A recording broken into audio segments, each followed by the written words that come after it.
السلام عليكم ورحمة الله تعالى وبركاته. من إذن سلام يا ميل والبا الدنيا كجوكتين.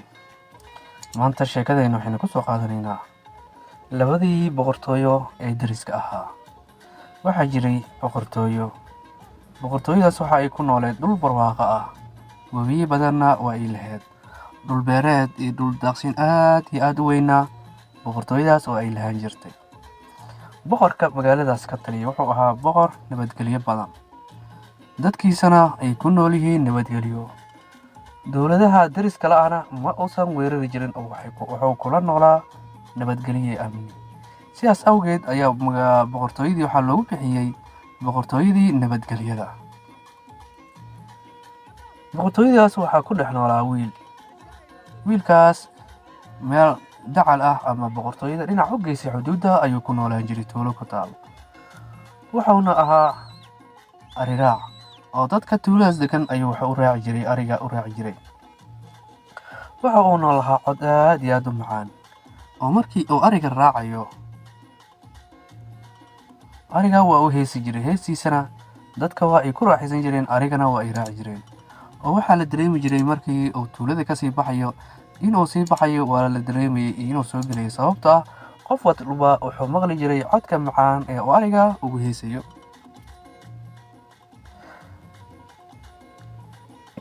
waxa uuna lahaa reer wiilkaas oo xaas iyo caruur ayaa u joogtay waxa uuna ku noolaa nolol aad iyo aad u hooseyso oo dhaqaale fiican ma uusan lahayn habeenada ka mid ah ayaa waxa uu ku riyooday isaga oo taajir ah guri weyn oo qasriya leh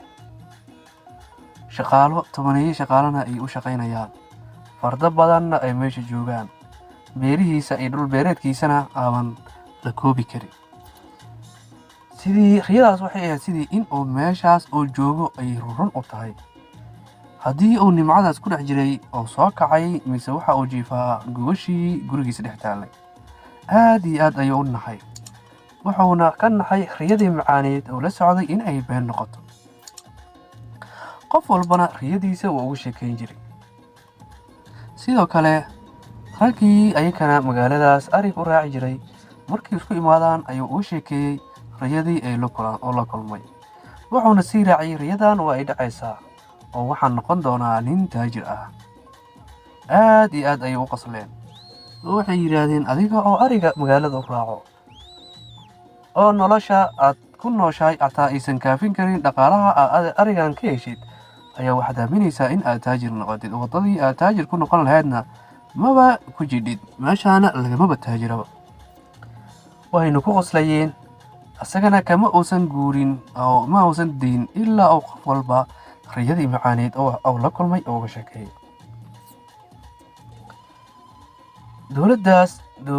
boqortooyadaas waxaa ku dheganayd boqortooyadaas kale ayaa waxaa soo wajahday abaar aad iyo aad u daran dadkii xoolihii ayaa ka dhammaanayay wax ay cunaan ayay waayeen boqorkii ayaa wasiiradiisii la tashaday wuxuu yidhaahday waa u jeediin dhibaatada nala soo gudboonaatay iyo dhibaatada ay dadka ku jiraan sidee baan uga badbaadi karnaa wasiirkii ayaa wuxuu yidhahday boqorow sooma ogid boqortooyadan dariska nala ah dhul weyn oo dhul beereed oo barwaaqo ah ayay leedahay ayga aadno boqorkii ayaa wuxuu yidhaahday waa inaan boqorkaas fariin u diraa si ay dadku u badbaadaan in aan la cunno ama aan daaqaas aan la isticmaalno wasiirkan wuxuu ahaa mid sharrow ah oo shar badan aanan jecleenba nabadda iyo xasiloonida wuxuu yidhaahday boqorow haddii aad boqortooyadaas u tagtid waxay ku arkayeen nin laciif ah oo tuugsanaya intaas waxaa kaa kheyr iyo sharaf badan in aan ku duulno oo dhulkooda aan xoog ku qabsanno boqorkii ayaa yidhaahday in oo boqortooyadaasiitii reere nabadgelyo waayo dadkana ma dhibto wasiirkii ayaa yidhaahday boqorow in aad toogsadno ay noo arkaan dad locofo ah kadibna ay dhulka noo diidaan iyo in aan awood ku maqoonino oo dhul weyn aan ka qabsanno si aan dadkan u badbaadiyo waddo kale oo aan marayno ma jidho boqorkii markii uu fakaray isla weynahaasaa ugu jirdhay wuxuu ka xishooday in la yidhaahdo boqorkii boqortooyadii kale ayuu tuugsaday. wuxuu yidhaahday waa yahay haddaan weerar qaadno og tahay dhulkaas waxaa noo dhexeeya dhul buuraley ah ayaa noo dhexeeya. dhulkaas buuraleydaana ma garanayno meesha laga soo galo, laakiin ayaga waa ay yaqaanaan markay u baahdaan wayna soo geli karaan. wasiirkii ayaa yidhaahday iska dhaaf, aniga ayaa baxayo dhankaas aadayo, waxaana soo baranayaa dhulkan buuraleyda ah waddadii loo soo mari lahaa markii aan gudbulno waddadii aan ku soo noqon lahayn. boqorkii arrintii uu ka yeelay. ninkii wasiirka ahaana ganacsado ayuu iska soo dhigay, waxa uuna soo aaday dhankii tuuladii ayuu soo aaday. tuuladii markii uu u imaaday ee magaaladii boqortooyadii kale ee lagu magacaabi jiray boqortooyadii nabadgelyada, ganacsado isagoo iska dhigayo ayuu wuxuu damcay in uu la heshiiyo dadkii arigii. wuxuuna dareensanaa meeshaas buurahaas dadka ariga raaca maahane qof walba kale inuusan si sahla uusan ku aqoon jirin, ama askarta maahane. askartana lagama dhadhacin karo, waddankiina ayaan kusoo duulaynaa, meel aan soo marna bara lagama dhadhicin karo.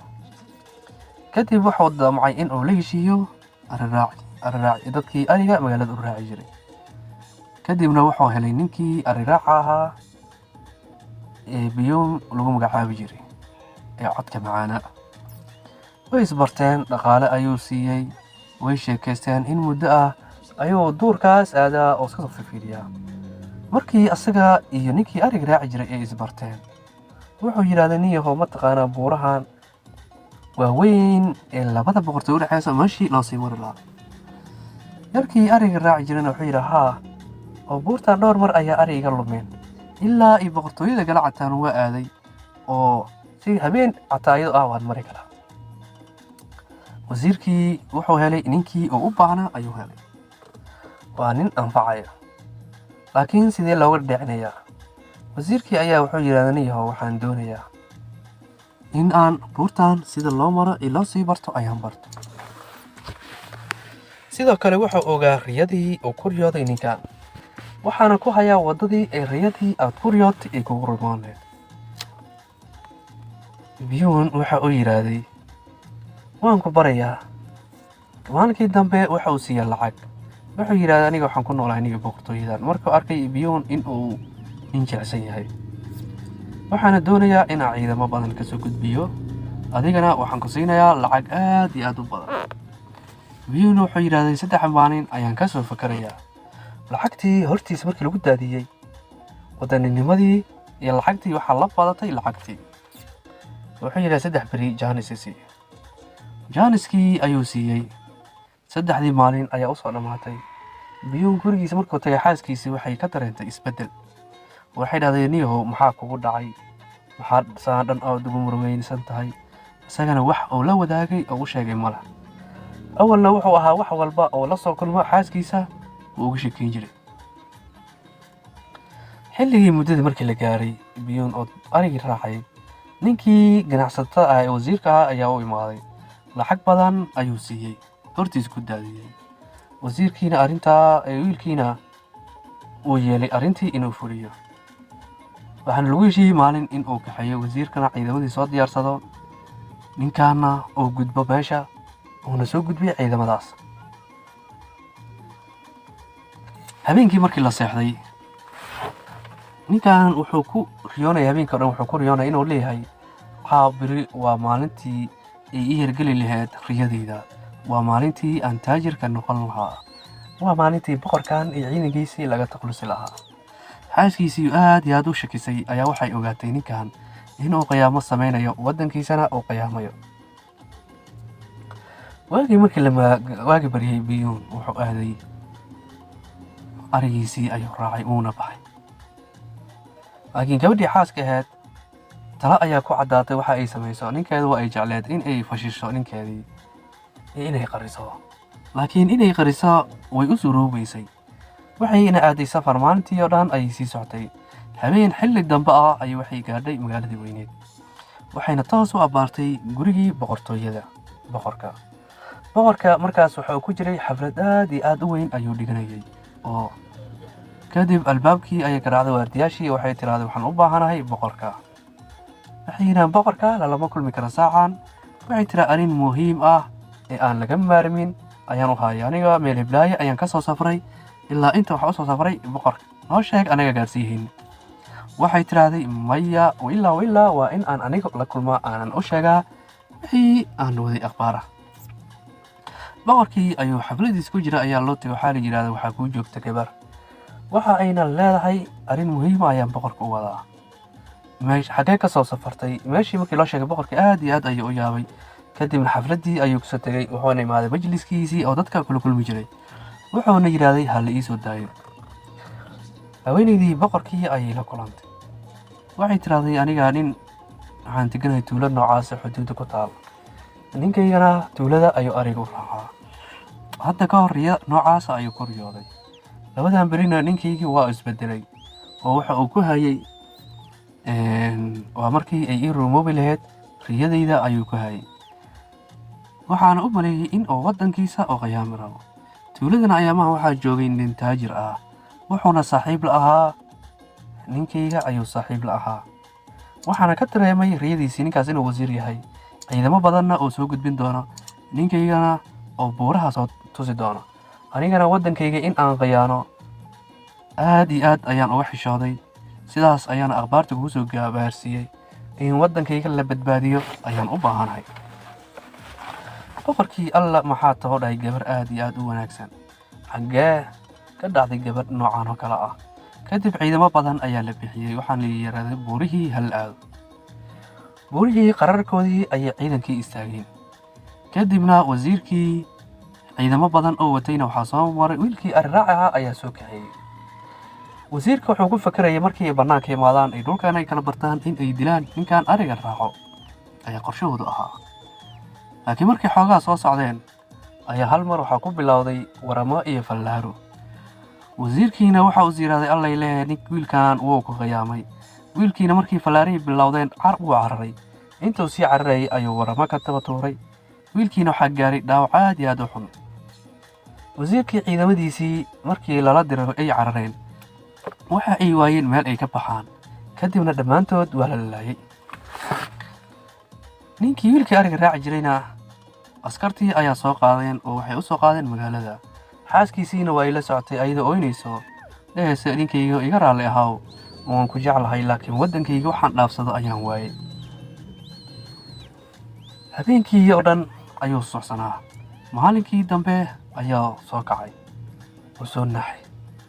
gabadhii xaaskiisana intaas ay kor fadhiso dhaawaciisii. kadib askartii ayaa imaaday iyo boqorkii waxayna soo qaadeen wiilkii ariga raaci jiray. xaaskiina aad iyo aad ayay u naxsaneed oo waxay aaminsaneed in la toogan rabo. kadibna waxaa la keenay tuulada meel magaalada ka mid ah ee halyeeyadii waddankaas soo maray dhan magacyadooda lagu qoro. kadibna waxaa ku qornaa wiilkii ari raacaha magaciisii bayuun. gabadhii aad ayay ula yaabtay waxay tiri waa ninkii waddankan khiyaanay sidee ku dhacday in lagu qoro magaciisii magaca halyeeyada. boqorkii ayaa yidhaahday waxaa tahay gaxaas aad iyo aad u wanaagsan waddankeeda jecel asagana waa sidaasoo kale nin aad iyo aad u wanaagsan oo waddankiisa jecel. wax walba asaga iyo wasiirkaas dhex marayna waa uuna soo gaarsiiyey. annaga ayaana amarnay in uu wasiirka raaco soona gudbiyo si aan markay soo gudbaan u layno dib dambana aysan ugu dhaqaaqin ficil noocaas oo kale ah. asaga og khatar inuu gelayo meeshaas buurahaas. kadibna nimankaas markii la weeraray ay dilayaan ayuu jecel oo waddankiisa jecel yahay naftiisa u biimeeyey nimankiina uu raacay.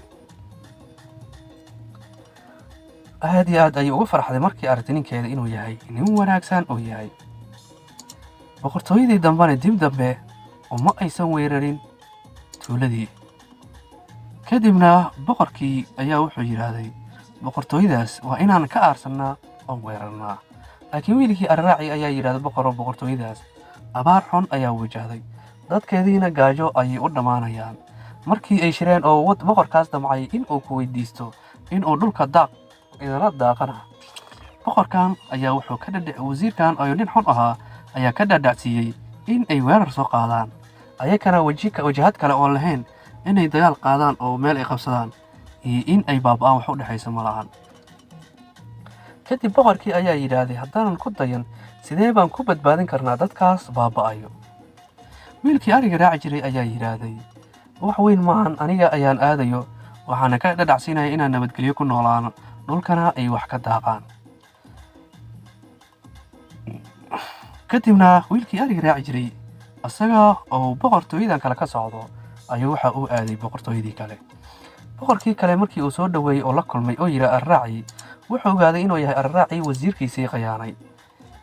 soo mateed arraacina khiyaanay.